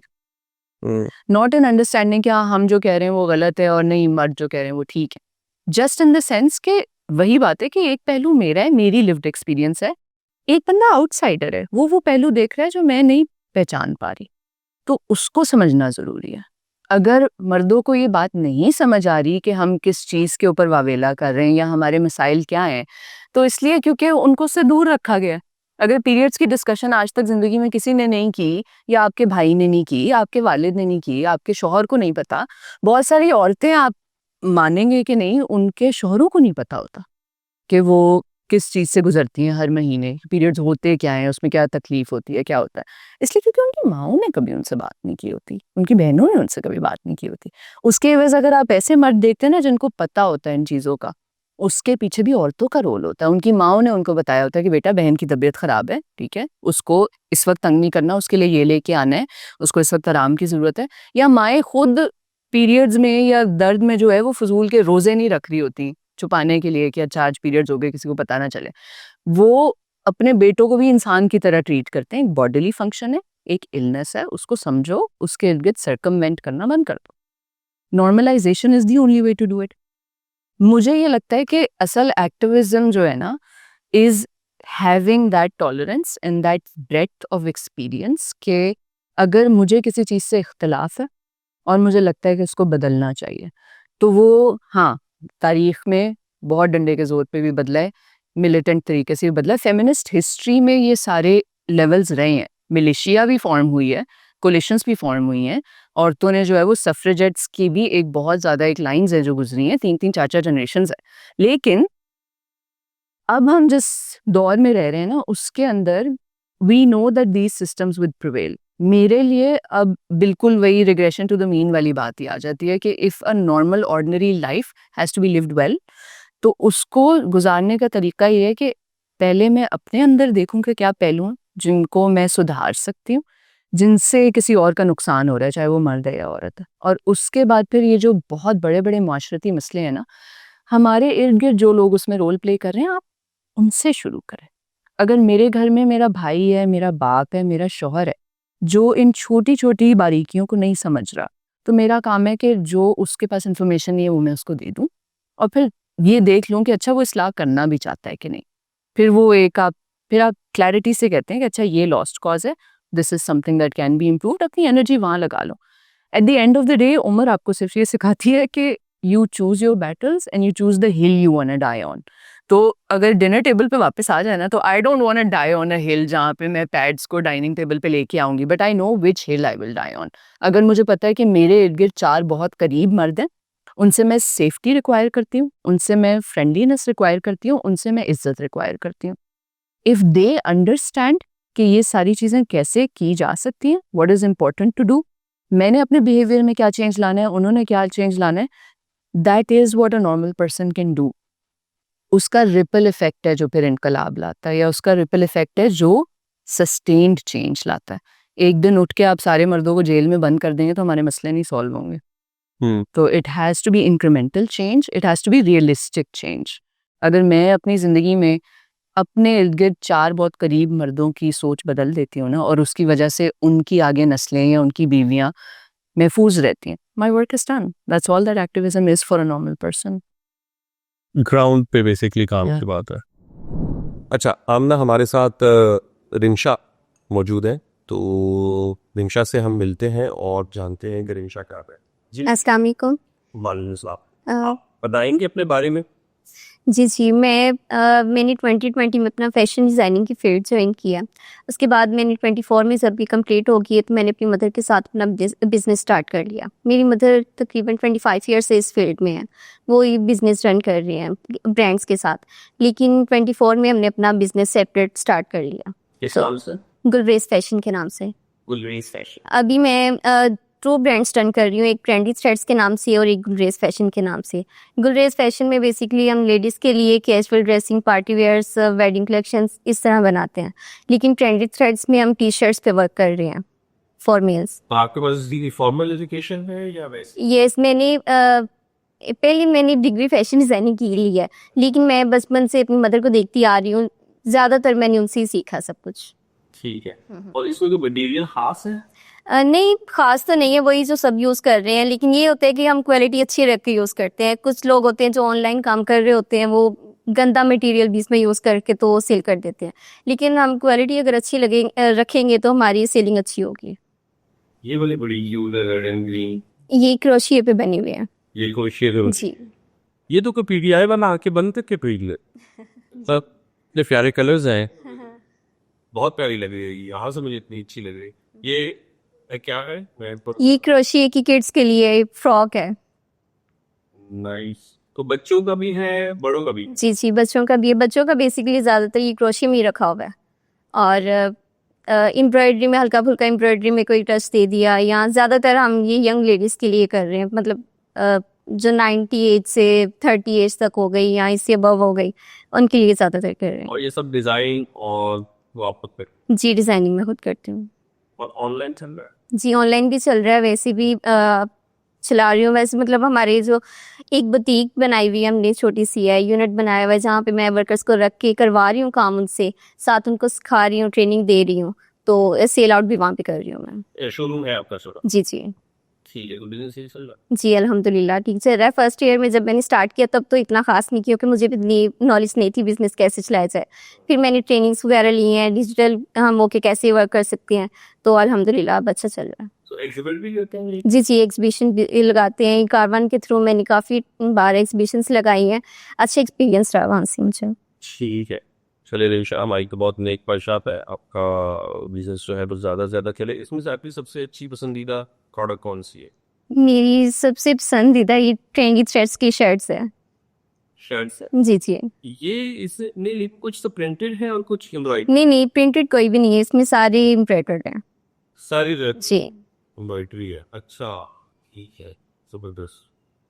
चले, बहुत शुक्रिया, thank you, wish you all the best for your business. Thank you. हमारे लिए सही है? जी, लेके आई हूँ। आपके लिए शर्ट्स लाई हूँ ना, इनमें से जो आपको पसंद आएगी वो आपके लिए गिफ्ट है। और मैं इनके लिए मैं एक स्पेशल स्टॉलर लेके आई हूँ। मैंने ये वीडियो स्टार्ट किया स्टॉलर्स का, अरे वाह, तो आपके लिए मैं स्टॉलर लेके आई हूँ। थैंक यू, जी। दिखाएं ज़रूर। हम लोग भी शर्ट ही रहने पे नया बिजनेस है उनका। अरे थैंक यू सो मच, बहुत शुक्रिया। निकाल के भी ये हम एक दो का देखे निकाल के। जी। ओ वाह भाई, अभी वैसे जो सीजन चल रहा है उसके हवाले से नहीं, मैं नेक्स्ट जो सीजन आ रहा है उसके लिए लेके आई हूँ। ये सारा हाथ का काम। जी, सारा हाथ का काम। वाह माशाल्लाह, क्या बात है। नहीं, ये तो आर्ट अब खत्म होता जा रहा है, लोग हाथ से तो काम करते ही नहीं है बिल्कुल भी। बहुत खूबसूरत है, थैंक यू। Most welcome. बहुत शुक्रिया। और हम इसमें से यकीनन मुझसे कुछ जाके ऑनलाइन आपकी क्या एक ट्रेंडी थ्रेड्स के नाम से है और एक गुलरेज फैशन। जी। ट्रेंडिंग सेट और एक गुलरेज। जी। ठीक है, चले वहाँ पर देखते हैं। Thank you. वेलकम। ओके। एक और बड़ा परसेप्शन सा है और वो ये है कि विमेन जब इकट्ठी बैठी होंगी तो वो पॉलिटिक्स या साइंस या फिलॉसफी तो डिस्कस नहीं कर रही होगी। मतलब हाँ, क्यों करेंगी वो? उन्होंने तो बताना है ना कि मैंने आज ये वाला जोड़ा लिया सेल पे, हाँ ठीक है, वो तुम्हें पता चला वो साथ वाली जो है उसकी बेटी की शादी हो गई। हाँ। इससे आगे तो हमारे पास कुछ होता ही नहीं बोलने को। हाँ। हम सो वेरी सरप्राइज कि हाँ ये हमारा एक बिल्कुल क्लियर कट परसेप्शन है और हर जगह डिपिक्टेड है कि यही बात होगी। बट यू सी, जो अपनी, अगर मैं इस रीजन की हिस्ट्री की बात करूं, जो सबसे ज्यादा स्टैंड आउट पॉलिटिशियन है वो एक औरत ही है। वो बेनजीर भुट्टो को आज तक कोई किसी भी हवाले से compete नहीं कर सका। Absolutely. Wisdom wise, decision wise, ठीक है, and I always say bravery wise, या एब्सोल्युटली। ठीक है, no one could compete it, but still it is perceived कि विमेन पॉलिटिक्स पे पता नहीं इंटरेस्ट लेती है कि नहीं। Sure. you think What is our history in the last 10-20 years of the world? हमने कहाँ ये देखा है कि दुनिया में बहुत ज़्यादा ना एक अचानक से कैटेक्लिज्मिक चेंज आया in terms of politics, in terms of society. Finland में, न्यूजीलैंड में या बांग्लादेश में, for that matter नेपाल में, it's because these are the countries who have had female leaders. ठीक है। पहला लॉ जिन भी कंट्रीज में गया कि मेंस्ट्रुअल लीव को लीगल करना चाहिए were done by female leaders. जहाँ पे कहा गया कि 4 आवर वर्क वीक कर दो, इस वक्त फिनलैंड की जो प्राइम मिनिस्टर है उसने ये अपनी कांग्रेस में डाला ये law. We have examples of people, Benazir की आपने बात की, बिल्कुल हमारी नेबरिंग कंट्रीज़ में प्राइम मिनिस्टर्स रह चुकी हैं औरतें। उन्होंने जो पॉलिसीज़ बनाई हैं या जो उनकी दूरअंदेशी थी वो क्या हमें उस मुल्क की तरक्की में नज़र नहीं आती? दीज आर, चले हम कह दें कि हम थर्ड वर्ल्ड हैं, कोट ऑन कोट, हमें अभी बहुत बड़ा सफ़र तय करना है, तब भी हमने यूएसए से पहले प्राइम मिनिस्टर कर ली इलेक्ट। थर्ड वर्ल्ड तो बड़ी कॉलोनियल टाइम है, हाँ। हम अपने मुल्क को खुद थर्ड वर्ल्ड बिल्कुल, हालांकि we are not third world in any sense of the word. आप हमसे मादनियात लेके गए, हमारे रिसोर्सेज लेके आप फर्स्ट वर्ल्ड बन गए, good on you, may be you should be on your own. शहरों में जो मेन फंक्शनल काम है वो तो हमारे ही रीजन के लोग आके इमिग्रेंट्स कर रहे हैं ना हर। एब्सोल्युटली, अभी भी कर रहे हैं, लेकिन जो वो है ना इसका पहलू कि अच्छा औरतों को पॉलिटिक्स के बारे में क्या पता। अब शायद बहुत लोग नाराज भी हों अगर मैं ये बात करूं, लेकिन आपने कभी औरतों को रिवेंज लेते हुए देखा है? Have you ever seen how strategic women are? Even from, not just from a negative perspective, the way that women can plan things. कौन मुझे कहेगा कि ये मुल्क नहीं चला सकती? ठीक है, उसमें बहुत सारे पहलू हैं। When you are a leader, there are things which would be a limitation to our gender. बिल्कुल, मान लिया एक तरफ है। If someone tries to convince me that a woman cannot strategize, they have not met a woman in their life. ठीक है, अगर आपने कभी एक औरत को स्ट्रैटेजाइज करते हुए, प्लान बनाते हुए या किसी चीज़ का अगर तोड़ निकालते हुए देखा है ना, you can not for the life of you से कि औरत को पॉलिटिक्स और स्ट्रैटेजी की समझ नहीं है। इवन इन वर्क फोर्सेस, जितना वक्त मैंने कॉर्पोरेट में गुजारा है, मैंने खुद ये देखा है कि why is it that women are in strategy roles, why are women in human roles? क्योंकि एक चीज़ जो सोसाइटी का एक बहुत बड़ा हिस्सा दरगुजर कर सकता है ना, विच इज़ के लोगों का इसमें क्या पहलू है। लोग एक तरफ, stats, numbers, facts, figures एक तरफ। Governments are not run on these things. Governments are run on people. End of the day आप एक रियासत को संभाल रहे हैं ना, उस रियासत में कौन है? लोग हैं। तो लोगों को समझने वाली जो हस्ती है उसको आपने पॉलिटिक्स से बाहर रखा हुआ है। तो जब रखा हुआ है तो तभी ये हो रहा है ना जो आज हो रहा है, और ये अब से तो नहीं हो रहा। तारीख में इसकी बहुत सारी मिसालें हैं। क्लियोपैट्रा को, अगेन जो हम हेरोइन नैरेटिव की बात कर रहे थे, ब्रिंगिंग इट बैक, पूरे हॉलीवुड ने सेक्सुअलाइज कर दिया into the ultimate symbol of beauty and sexuality. Has anybody ever understood Cleopatra की स्ट्रेटेजिक मेटल क्या थी? She was an amazing commander. उसने अलायंसेस बनाई थी एम्पायर्स के साथ।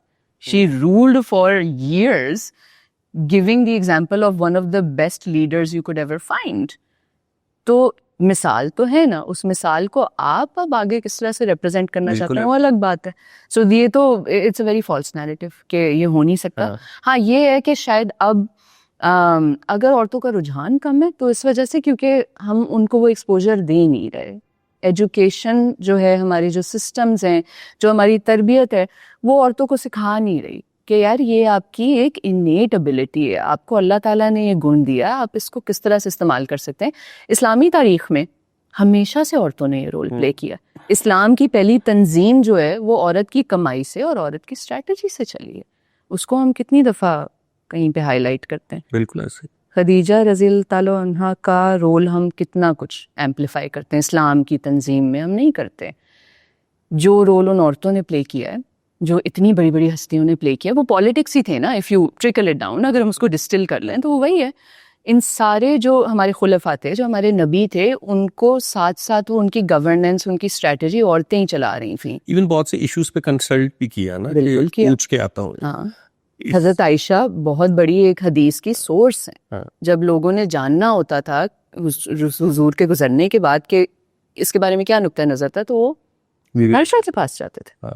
Even a very interesting story about a woman Noor Jahan, जो टीपू सुल्तान की आई थिंक लीनियज में आती हैं, और वो सेकेंड वर्ल्ड वॉर में एज अ स्पाई जर्मनी में पकड़ी गई। यस, वायरलेस चलाती थी, और उस पूरे नाजी टॉर्चर के बावजूद they eventually killed her. They had to. वो टूटी भी नहीं कि मतलब होता है ना कि बता दें, और ये वो सारी चीजें। तो ये सारी अगेन भी वाली बात है, हिस्ट्री भरी हुई है, बिल्कुल हमारी लाइफ के एक्सपीरियंसेस भरे में है। हम जब अपने घरों को देखते हैं, ऑल ऑफ अस, जितने भी मर्द हैं, ये डिनाई नहीं कर सकते कि जो सुघड़पन उनकी फैमिली में है, उसकी वजह से बेसिकली उनका घर चल रहा है। बिल्कुल। It's not that they earn too much. Of course not. It's just properly managed. It is, yeah. ठीक है। तो वो एक फर्क है जब आपके घर के एक सिंगल हाउस होल्ड यूनिट की स्टेज पे नजर आ सकता है कि मैं किसी और तरीके से हमेशा चीज को देखता हूँ, लेकिन इतने ही पैसे, इतनी ही चीजें कैसे अच्छे से मैनेज हो रही हैं, हमें पता ही नहीं चलता। डिसिप्लिन की बात करें तो मैंने एक आर्टिकल पढ़ा था, वो बड़ा इंटरेस्टिंग था कि उसमें एक शख्स जो है ना, वो खाना लेके जा रहा होता है अपनी बीवी के लिए, वो हॉस्पिटलाइज्ड होती है, बूढ़ा शख्स होता है, उसको बड़ी परेशानी होती है कि मैं लेट हो गया हूँ नाश्ता ले जाने में। तो दूसरा शख्स उससे कहता है क्या हो गया, मतलब 4-5 मिनट से क्या फ़र्क पड़ जाता है। वो कहता है मैंने 30 साल गवर्नमेंट जॉब की है, मेरे बच्चे स्कूल गए हैं, जवान हुए, I don't remember a day जिस दिन नाश्ता हमें टाइम पे नहीं मिला। और अगर वो हमें ना मिल रहा हो, हमें चीजें ना मिल रही हो, तो ये सारा ही फंक्शन नहीं हो रहा ना। तो बेसिक सोर्स अगर discipline wise, work force wise, strategy wise एक चीज चला रहा है, तो आप ये कैसे इमेजिन कर सकते हैं कि जी वो नहीं बड़े स्केल पे नहीं हो सकता। ये बहुत बड़ा डिनाइल है, या आई थिंक वो वाली बात है, बस वो जिद वाली बात है। दूसरा क्योंकि पेरेंट रोल भी है ना। अब अगर हमारी जिंदगी का या दुनिया का पूरा निज़ाम मर्दों के हाथ में प्राइमरीली, प्रेडोमिनेंटली, तो उसका एक दूसरा पहलू भी है। There is an invisible administration to that administration जो चल रही है। डिनाइल शायद नहीं है, मुझे लगता है अवेयरनेस नहीं है या रिकग्निशन नहीं है, क्योंकि जो चेहरे के ऊपर है, जो सामने है ना, वो तो ये है कि हाँ ये एक निज़ाम है, ये लोग हैं, ये डिसीजंस लेते हैं, ये स्ट्रैटेजी करते हैं, ये हमारे मुल्क का या हमारी तंजीम का, हमारी ऑर्गेनाइजेशन का फेस है, और इनसे ये सारा नैरेटिव जुड़ा हुआ है।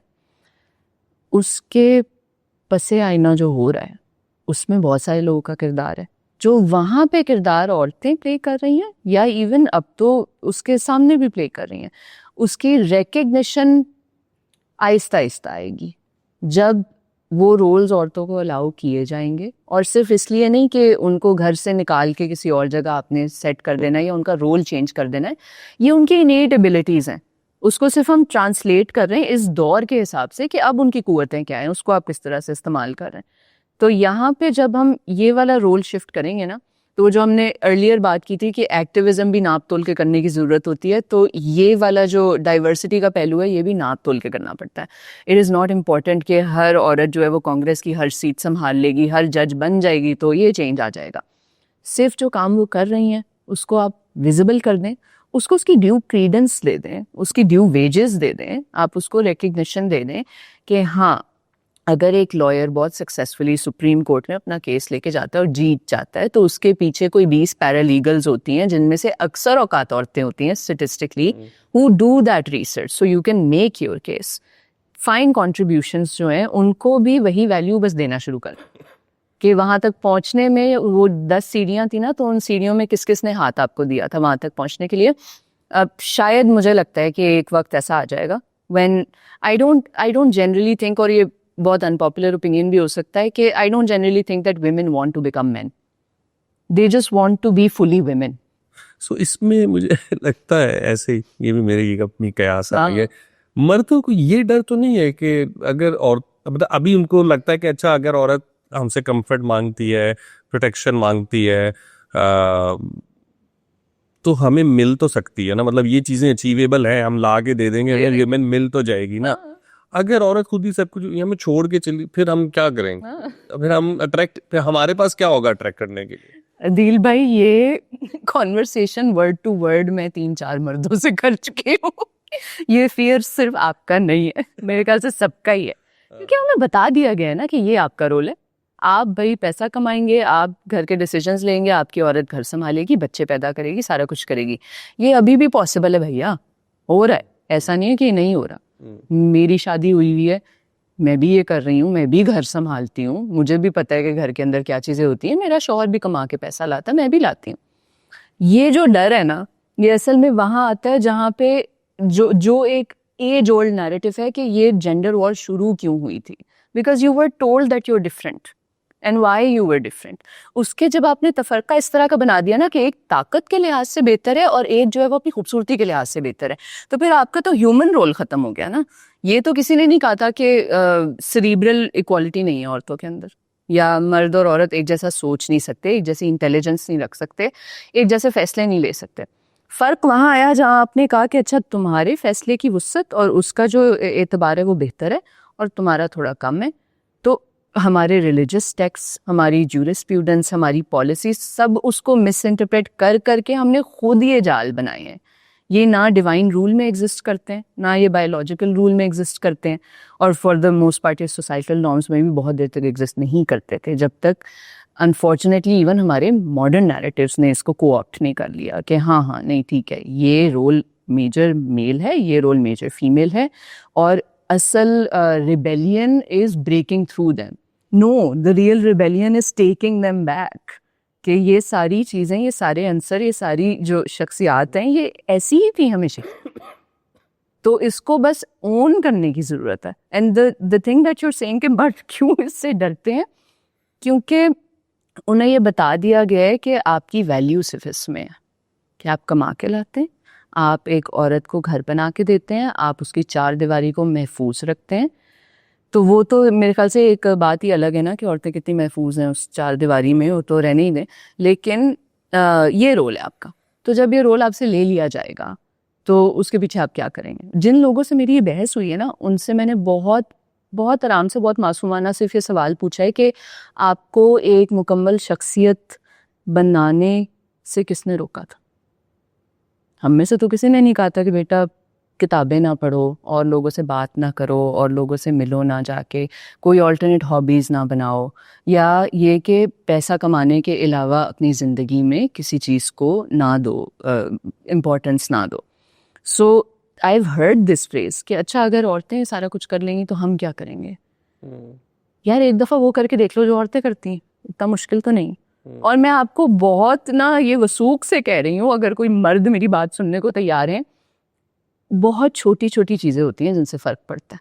अगर आपको ये लगता है कि बर्तन धो देने से आपकी इज्जत में कोई कमी आ जाती है, या आपको ये लगता है कि एक दिन आप स्कूल से जाके बच्चों को ले आएंगे, या आप खाना पका देंगे, या रोटी आप गर्म कर लेंगे, या इवन बहुत बड़ी बड़ी चीज़ें हैं कि अब अगर आप अपनी बीवी को सिर्फ ये सिखा देंगे ना, जो मेरा शौहर मेरे साथ करता है कि अच्छा पानी का कूलर लगाना है ना डिस्पेंसर पे, तो ऐसे लगता है, उठा सकती हो तुम, मुझे पता है, उठा के कर लो एक दफ़ा, मैं नहीं होऊंगा तो तुम कर पाओगी। That is what empowerment is. ये नहीं कि मैं आपकी गर्दन पे जूता रख के कहूँ कि आज से मैं बॉस हूँ, भैया आपने बस आपका वक्त ख़त्म हो गया। It's just that I have capabilities, let me share it with you, मुझे भाई ये पता है कि अच्छा इस तरह से ना हमारे घर में इतना लेबर आता है, इतना स्टाफ आता है, उनको इस तरह से हैंडल करना होता है।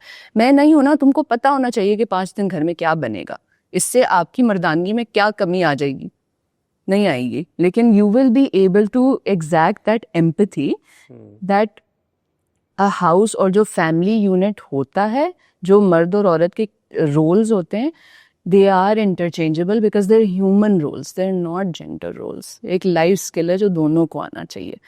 तो I don't know if it works या वो किस तरह से असल में हो सकता है प्रैक्टिकली, लेकिन अगर आपको ये लगता है ना कि आपके मर्द बनने के ऊपर कोई थ्रेट आने लगा है, तो थोड़ी देर के लिए औरत बन के देख लें, शायद कुछ बदल जाए।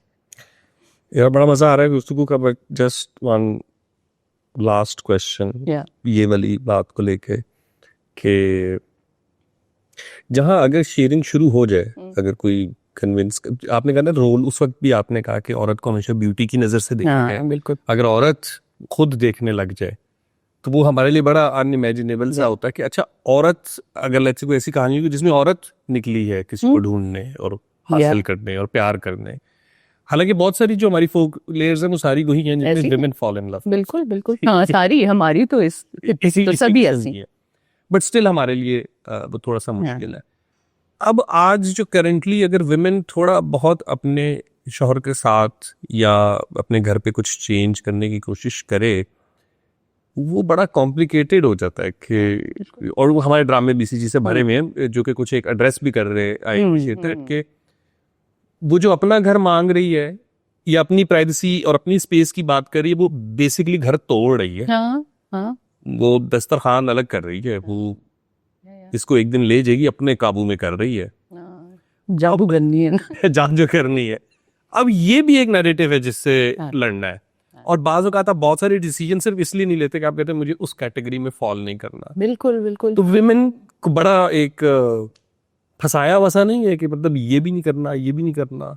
इस सिनेरियो से कैसे निकलना है? अगर एक यंग लड़की अभी आपको सुन रही है, जिसने शादी भी करनी है, जिसने कैरियर वो करना है, और अपने हस्बैंड के साथ एक इस तरीके का रिलेशन बिल्ड करना है कि आप तुम अपना नॉलेज एंड स्किल शेयर करो, मैं तुम्हें एम्पैथाइज करती हूँ, लेकिन मुझे ये लेबल भी नहीं चाहिए।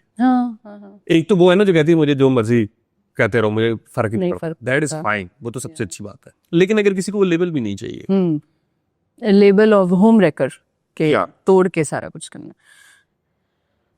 पहला तो ये है ना कि अगर आपने देखना है कि आपके हुकूक हैं क्या, this could be very controversial, लेकिन एक दफ़ा ज़रा अपना दीन और फ़िक़्ह खुद पढ़ के देख लें, मदरसों से बाहर अपना निकाहनामा एक दफ़ा खुद ज़रा रिसर्च कर लें कि उसमें फ़िक़्ह के हिसाब से या शरीयत के हिसाब से क्या हुकूक दिए गए हैं आपको। वो जो काट दिए जाते हैं तीसरे सफ़े पे, वो क्या है, वो आपको किसने दिए हैं, वो डिवाइन आपके लिए एक डिक्री है, वो आपसे कोई ले नहीं सकता।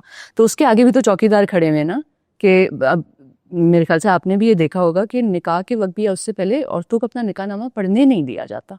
क्यों? क्योंकि अगर आप वो पहलू खोल देंगे ना, तो फिर वो ये वाली आज़ाद औरतें पैदा हो जाएंगी जो कहेंगी कि इसमें तो लिखा हुआ है कि घर भी अलग कर दो, क्योंकि आपके पास सुन्नत मौजूद है कि भाई खैमे अलग कर दो शादी के बाद, ठीक है, एक ही खैमे में मत रहो। या फिर आपको ये भी कहा गया है कि अच्छा घर के काम जो है वो मिलजुल के करो। ये वाली सुन्नत है तो हम भूल जाते हैं ना, ये चीज़ें तो हमें याद नहीं रहती।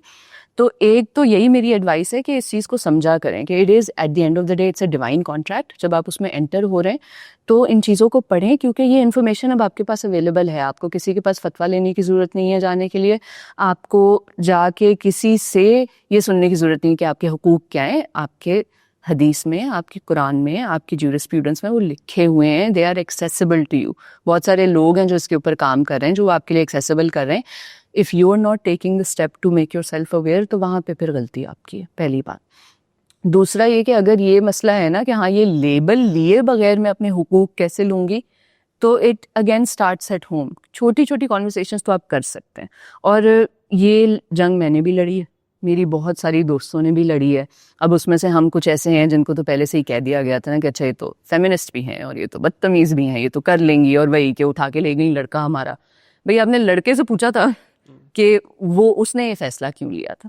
अगर इतनी मेरे अंदर पावर होती, काबू में अगर आ सकता होता, तो हम आज प्राइम मिनिस्टर ना बन के बैठे होते, इतना आसान तो नहीं होता ना ये करना, क्योंकि सोच बदली थी और एविडेंस से ये दिखाया था कि भाई देख लो हम एक जगह हैं, उसमें बहुत सारे पहलू हैं कि मैंने जब ये फैमिली सिस्टम आहिस्ता आहिस्ता ख़त्म होगा, हमारे बुजुर्ग गुजर जाएंगे, उसके बाद भी ये ज़िंदगी गुजारनी है, तो अगर अभी हम इसके बारे में प्रिपेयर्ड नहीं हैं तो जब वो वक्त आएगा तो फिर हम क्या करेंगे। और हमने देखा है कि जब वो वक्त आता है तो कैसे फैमिलियाँ बिखरती हैं, क्योंकि आप अपने बेटों को कभी नहीं ये सिखाते। उसके बाद ना वो पहले होता है करते रहने फिर जिस दिन बड़े अब्बा जी गुजर जाते हैं उसके बाद मरले पे ऐसी लड़ाई होती है कि फिर पलट के कभी नहीं देखते।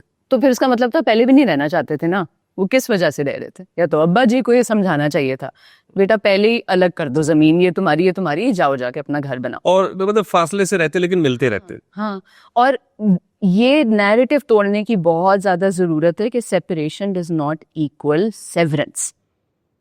हम अगर आपसे 4 मील की दूरी पे रह रहे हैं, 2 घरों में रह रहे हैं, तो मेरा आपसे ताल्लुक कता नहीं हो जाता, बल्कि मैंने अपने एक्सपीरियंस में ये देखा है कि बेहतर हो जाता है। इसलिए क्योंकि आप अपनी टर्म्स पे मिल रहे हैं, दोनों अपने अपने घर अच्छी तरह से बना के बैठे हुए हैं, आपकी वैल्यूज आपके साथ, मेरी वैल्यूज आप मेरे साथ। जब हमारा कोई भी बीच में मेल जोल होगा तो अच्छी नीयत से होगा, दिल से होगा, ना कि मजबूरी के तहत होगा कि हाँ जी सुबह के 10 बज गए, अब नीचे जाके बैठना है, अब शाम तक यहीं रहना है और उसके बाद फिर अगले दिन फिर यही करना है। तो वो कौन सी मोहब्बत है या कौन सी आफियत है जो आप इस तरह के सिस्टम से अक्वायर करना चाह रहे हैं। इससे ज़्यादा बेहतर ये है कि आप अपनी बहू को भी, लेकिन अपने बेटे को भी इस काबिल बना देना कि कल को अगर आप नहीं है वहाँ पे तो वो फिर भी उनकी ज़िंदगी जारी रहेगी, they would be equipped to be proper human beings. इन सारी चीज़ों में मसला ये है कि आपने इंसान को क्रिपल कर दिया कि वो फुली फंक्शनिंग नहीं हो सकता जब तक उसके माँ बाप उसके साथ नहीं है, उसके बुजुर्ग उसके साथ नहीं है, या एक जॉइंट फैमिली सिस्टम है जो उसको सस्टेन किए जा रहा है। तो कल को बहुत आयरॉनिक बात है, लेकिन हम इस तरह के एक ज़माने में रहते हैं जहाँ पे अब ये एमिनेंट है कि किसी वक्त कुछ भी हो सकता है। आपको अपना घर भी छोड़ना की नौबत आ सकती है, आप कल को रेफ्यूजी भी हो सकते हैं, you will have to maybe flee your country. तो जब ज़ीरो से शुरू करना पड़ेगा और सारी ज़िंदगी ये स्किल्स ही नहीं एक्वायर किए, ये ऑटोनॉमी अपने हाथ में नहीं ली, उस वक्त क्या करेंगे। बहुत उम्दा बात। और बस इस चीज से निकले ना कि ये नहीं कर सकता बेचारा, ये कैसे रहेगा। क्यों नहीं कर सकता बेचारा, जब बेचारे को करना होता तो वो कर लेता है। उसको मना है इसका, क्योंकि हालात कुछ भी हो सकते हैं। बिल्कुल। बड़ी जबरदस्त गुफ्तगू रही, बहुत मजा आया। I think we could talk for hours. फिर इंशाल्लाह जरूर हम एक सेशन और किसी टाइम पे जरूर रखेंगे, once the videos are out. I think हमें फिर दोबारा बैठना पड़ेगा। नहीं बिल्कुल, I am very very happy that you had me here, बहुत मुझे मजा आया, बहुत शुक्रिया। थैंक यू जी, बहुत शुक्रिया।